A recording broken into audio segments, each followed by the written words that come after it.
सभी को जय मसीह के मेरे प्रियो। आशा करता हूँ कि आप परमेश्वर में अच्छे होंगे और दिन प्रतिदिन परमेश्वर में मजबूती की ओर बढ़ रहे होंगे।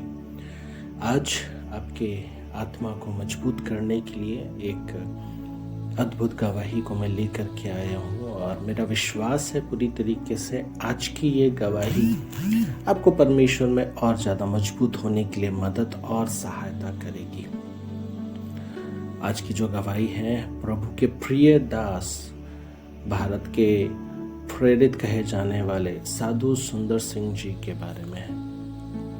महीन सूती कपड़ों में उनकी ठंड भी नहीं रुकती थी, उनके नंगे पाँव में कांटे चुभते थे और वे नुकीले पत्थरों से कट भी जाते थे, परंतु वह तो बर्फीले पहाड़ों पर भी चलते फिरते रहते थे। कई बार तो उनके पाँव से लहू की बूंद बर्फ पर गिरती थी और केवल चिन्ह ही दिखते थे। एक बार एक आदमी आकर उनके साथ चलने लगा और वह उनसे पूछने लगा, आपको कैसा लग रहा है? साधु सुंदर सिंह जी ने उत्तर दिया, मैं अपने आश्चर्यजनक उद्धारकर्ता प्रभु यीशु मसीह में बहुत ही प्रसन्न हूँ। वह व्यक्ति साधु जी से पूछता है, आपको इन पहाड़ों पर नंगे लहू लुहान पाँव से चलने में क्या मज़ा आता है? साधु सुंदर सिंह का जवाब था उनके लिए, यह सब मैं इसलिए करता हूँ कि लोगों को उस प्रभु के पास पहुँचा सकूँ जिसके पाँव से लहू बहा था। साधु सुंदर सिंह जी की धारणा थी कि उसको क्रूसधारी यीशु ने विशेष रीति से चुना है कि वह उनके लिए दुख सहे और तिब्बत जैसे देशों में जहां अभी तक के उस समय के लोगों के बीच में उनका संदेश नहीं पहुंचा, वहां जाकर के प्रभु यीशु मसीह का संदेश सुनाए। साधु सुंदर सिंह जी के बाल्यावस्था के बारे में मैं आपको बताना चाहता हूँ। सुंदर सिंह जो कि आज जिन्हें आप साधु सुंदर सिंह के नाम से भी जानते हैं, पंजाब के रामपुर गांव में 3 सितंबर 1889 में पैदा हुए थे। उनके माता पिता सिख धर्म के मानने वाले थे। उनकी माता बड़ी भक्ति भाव वाली थी और वह चाहती थी कि साधु सुंदर सिंह जी जो है सुबह होते ही वह सबसे पहले रब से प्रार्थना करे और इस तरह का आत्मिक भोजन और आशीर्वाद सदैव रब से प्राप्त करे, उसके बाद अपना नाश्ता करे। साधु जी की माता उनसे बहुत प्रेम रखती थी और उनकी इच्छा भी यही रहती थी कि वह धर्म ग्रंथों का जानकारी ले और धर्म ग्रंथों का नॉलेज रख करके आगे बढ़े। बचपन से ही वो शास्त्रों और भगवत गीता को पढ़ने लगा थे और 7 साल की उम्र में ही उनको वह कंठस्थ भी हो गए थे।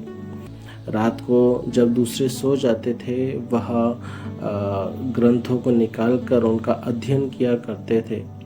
हमारे देश में सैकड़ों लोगों की तीव्र अभिलाषा रहती है कि उनकी धार्मिक प्यास बुझे। सुंदर सिंह की भी यही अभिलाषा थी कि उनकी धार्मिक प्यास बुझे, इसीलिए वह रात को उठ कर के ग्रंथों का, वेदों का और भी अलग अलग किताबों का अध्ययन किया करते थे। सुंदर सिंह का पहला संपर्क मसीहत से उस वक्त हुआ जब वह अपने गांव के मिशनरी स्कूल में पढ़ने के लिए जाते थे।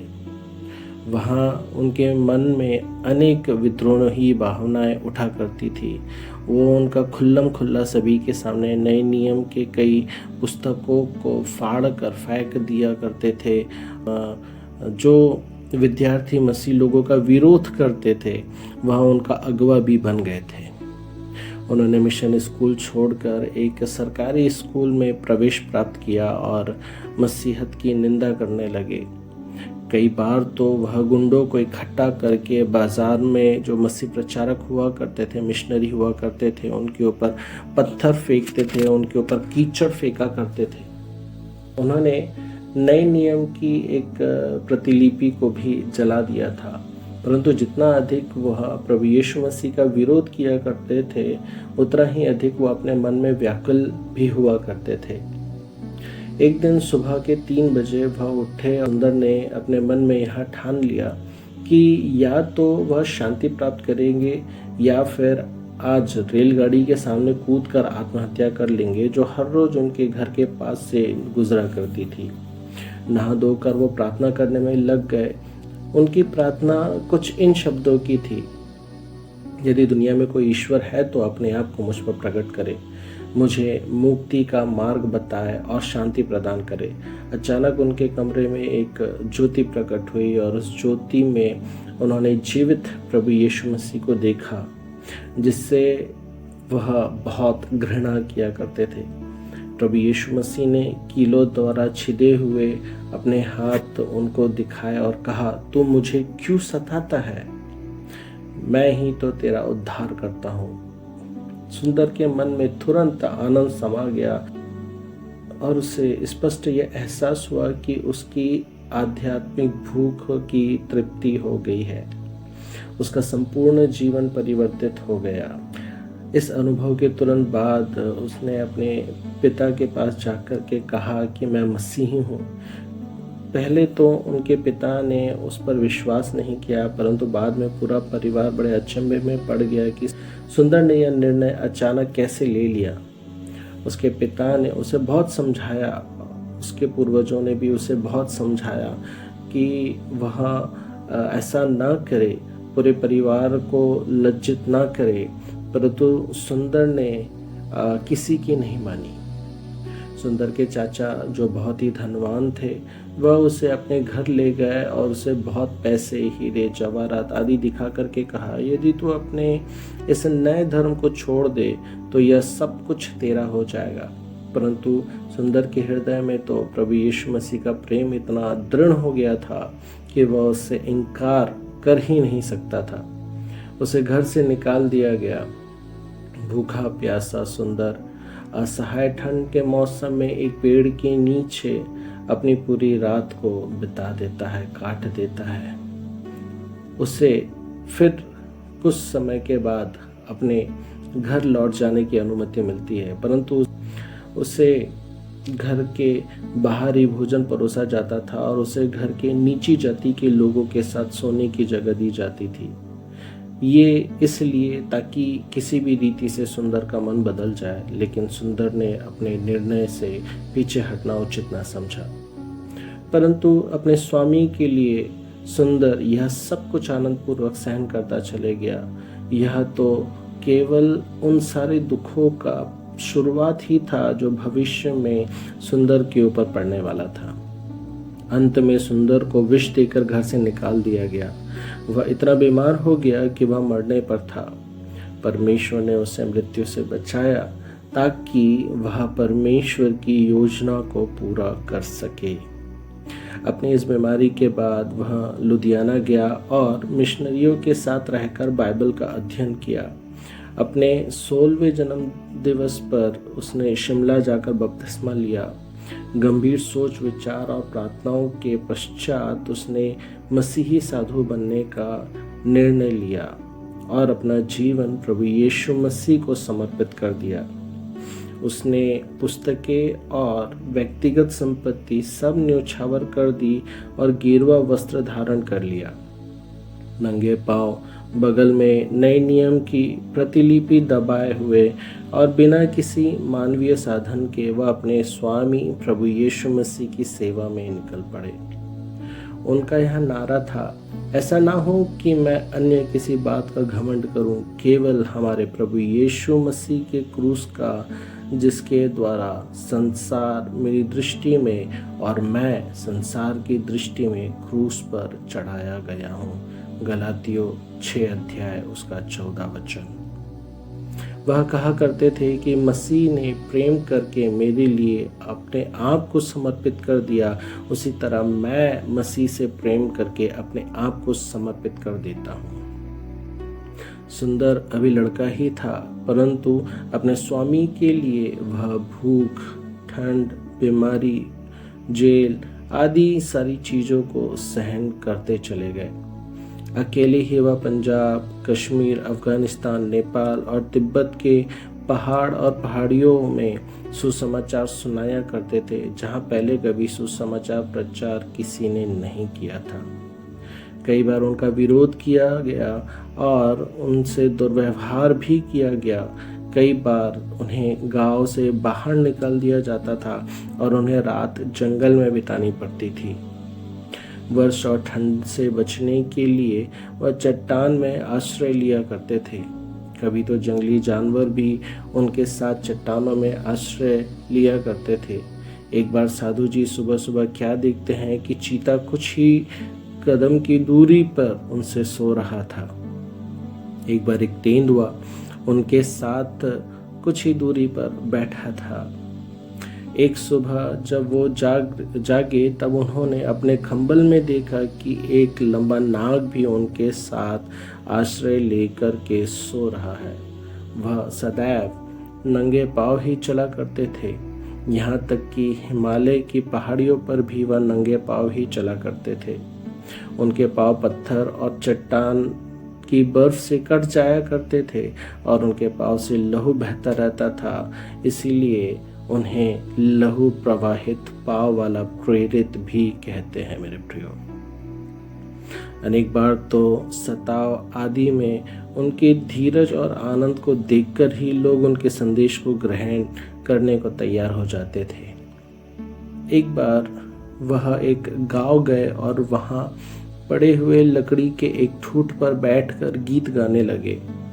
थोड़ी ही देर में बहुत से लोग इकट्ठा हो गए, परंतु बहुत से तो उनसे क्रोधित हो गए क्योंकि वह प्रभु यीशु मसीह के बारे में कह रहे थे।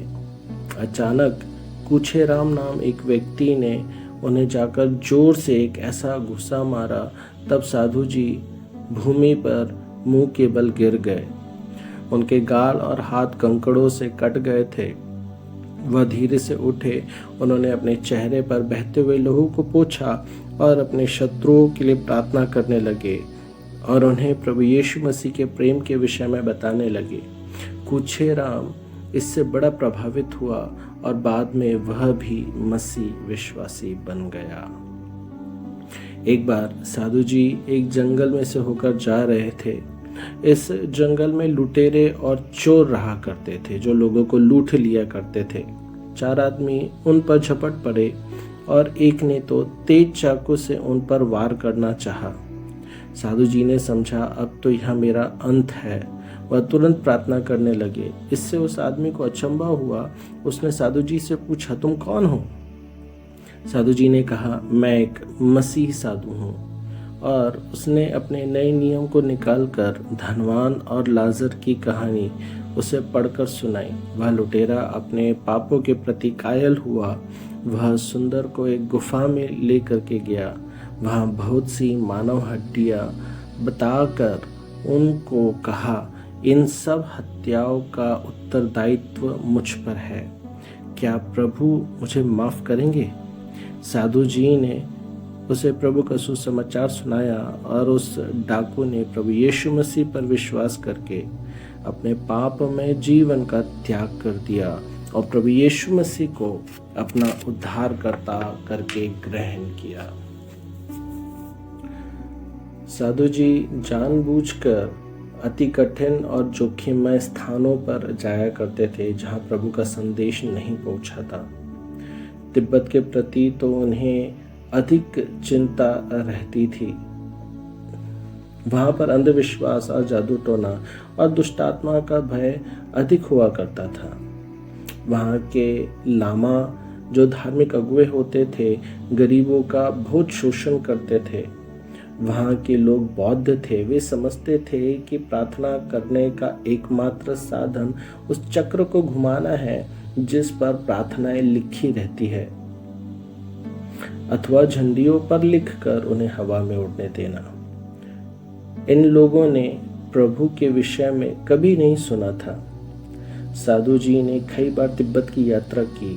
एक बार तो वह समुद्री सतह से 16,000 फीट ऊपर भयंकर ठंड में खुले आकाश में यात्रा करते हुए प्रभु का कार्य किया करते थे। एक बार जब वह गांव में प्रचार कर रहे थे तो उन्हें पकड़ लिया गया और उन पर यह दोषारोपण लगाया गया कि वह विदेशी धर्म का प्रचार कर रहे हैं। उन्होंने उनके सारे कपड़े उतार करके उन्हें एक अंधेरे गहरे कुएं में डालकर उस पर ढक्कन लगाकर एक ताला लगा दिया। इससे पहले बहुत सारे लोग उस कुएं में डाले गए थे। साधु जी उनकी हड्डियों पर और सड़े मांस पर जा गिरे। गिरने से उनके एक हाथ में बड़ी चोट आ गई और उन्हें बड़ा दर्द हो रहा था। 3 दिन और 3 रात वह भूखे प्यासे उस अंधेरे कुएं में पड़े रहे। गंध के कारण उन्हें नींद भी नहीं आती थी। तीसरी रात जब वह परमेश्वर से प्रार्थना कर रहे थे तो उनको ऊपर से कुछ आवाज सुनाई पड़ी। ऊपर का ढक्कन कोई खोल रहा था। किसी ने उनसे कहा कि इस रस्सी को पकड़ लो। उन्होंने रस्सी को पकड़ा और वह शीघ्र ऊपर आ गए। जिस अजनबी ने ढक्कन खोला था उसे फिर से बंद कर दिया और रात के अंधेरे में वह व्यक्ति कहाँ गायब हो गया नहीं पता। साधु सुंदर सिंह जी का मानना था कि वह प्रभु यीशु मसीह ही थे जो उन्हें वहां बचाने के लिए आए थे। भारत के उत्तर में नेपाल एक देश है। साधु जी के जीवन काल के दौरान उस देश में सुसमाचार सुनाना मना था। फिर भी वह नेपाल गए और उन्होंने यीशु मसीह का प्रचार किया। वह पकड़ लिए गए और उन्हें जेल खाने में डाल दिया गया। जेल में भी वह दूसरे बंदियों को सुसमाचार सुनाते रहते थे। इस कारण उन्हें एक कमरे में अकेले ही रखा जाता था। कई बार तो उन्हें ऐसी जगह पर रखा जाता था जहां गाय ढोर बांधते थे। वहां बड़ी दुर्गंध आती थी, फिर भी वह हार नहीं मानते थे। एक बार साधु जी के कपड़े उतार कर खंबे से उनके हाथ और पांव बांध दिए जाते थे और उन पर बहुत सी जौक पकड़कर उनकी देह पर फेंक दी जाती थी, जो उनका खून चूस लेती थी। परंतु वह फिर भी परमेश्वर से प्रार्थना करना नहीं छोड़ते थे और उसकी प्रशंसा के गीत गाते रहते थे। अधिकारियों ने समझा कि वह पागल हो गया है और उन्होंने उन्हें छोड़ दिया। जौकों ने उनका बहुत सा खून चूस लिया था और वह बहुत ही दुर्बल हो गए थे। फिर भी वह बाहर निकलकर बाजार में प्रचार करने लगे, ये हमारे साधु जी थे। मेरे प्रियो, अपने सारे दुखों में साधु जी का यही कहना रहता था कि अपने मुक्तिदाता के लिए दुख उठाना ही आनंद की बात है। जब किसी ने साधु जी से पूछा इस आनंद का भेद क्या है, साधु जी का कहना था कि यीशु का क्रूस ही आत्माओं को जीतने और उनके लिए कष्ट उठाने के लिए मुझे शक्ति, सामर्थ्य और प्रेरणा प्रदान करता है। मेरे लिए यह कोई बड़ी बात नहीं है कि मैं अपना क्रूस उठाकर आत्माओं को जीतने का कार्य किया है, क्योंकि मेरे प्रभु ने भी स्वर्ग छोड़कर क्रूस का बोझ सहा था। नेपाली जेल खाने के अपने अनुभव के विषय में उनका यही कहना था कि प्रभु यीशु की उपस्थिति ने मेरे जेल खाने को आनंदमय स्वर्ग में परिवर्तित कर दिया। हालेलुया। उनका दुख और उनके अद्भुत अनुभव की चर्चा शीघ्र ही चारों ओर फैल गई। संसार के मसीह लोगों का ध्यान भारत के इस प्रेरित की ओर गया और उन्हें भारत के कोने कोने से निमंत्रण मिलने लगे कि वह उनकी कलीसियाओं में जाकर मसीही और गैर मसीहों को प्रभु यीशु मसीह का संदेश प्रचार करें। जहाँ कहीं भी वह गए, उन्होंने मसीह विश्वासियों के सामने यह चुनौती रखी कि वे आत्म परित्याग का जीवन व्यतीत करें और अपना क्रूस उठाकर प्रभु के अनुयायी बने। उनके इस मिशनरी चुनौती ने बहुत से लोगों को प्रार्थना और सेवा कार्य के लिए उत्साहित किया। वह कई देशों में भी गए और इंग्लिस्तान, अमेरिका, ऑस्ट्रेलिया और यूरोप के कई देशों की यात्रा करी और प्रभु यीशु मसीह का संदेश बांटते रहे। जहाँ कहीं भी वह गए, लोगों ने उनमें प्रभु यीशु मसीह का प्रतिरूप देखा। एक बार एक छोटी लड़की उनकी सभा में बैठी हुई थी। साधु जी को देखकर उसने पूछा, क्या यह प्रभु यीशु है? सच है, साधु जी आत्माओं के प्रति प्रेम और व्यक्तिगत पवित्रता में अपने स्वामी के समान ही थे। 18 अप्रैल 1928 को साधु जी ने अपने एक मित्र को लिखा, मैं आज तिब्बत जा रहा हूँ। मैं अच्छी तरह जानता हूँ कि यह यात्रा जोखिममय है, परंतु मुझे तो अपने कर्तव्य को पूरा करना है। समय बीतता गया और अब लोग उनके लौटने की बाट जोहने लगे, परंतु वह नहीं लौटे और न उनकी कोई खबर मिली। उनके विषय में कोई समाचार प्राप्त नहीं हुआ। संभवतः वह तिब्बत में प्रभु यीशु मसीह के लिए शहीद हो गए। परंतु यह निश्चय है कि भारत देश के प्रेरित साधु सुंदर सिंह जी ने अपने अनंत मुकुट को प्राप्त किया होगा, जिसके विषय में बाइबल हमें सूचित करती है। प्रभु आज की इस गवाही के द्वारा आपको बहुत आशीष करे और आपकी आत्मा को बलवंत करे और आपको परमेश्वर में दृढ़ता से परमेश्वर के लिए दुख उठाते हुए आगे बढ़ने के लिए प्रेरित करे, मदद करे, सहायता करे। परमेश्वर आप सभी को आशीष करे। जय मसीह।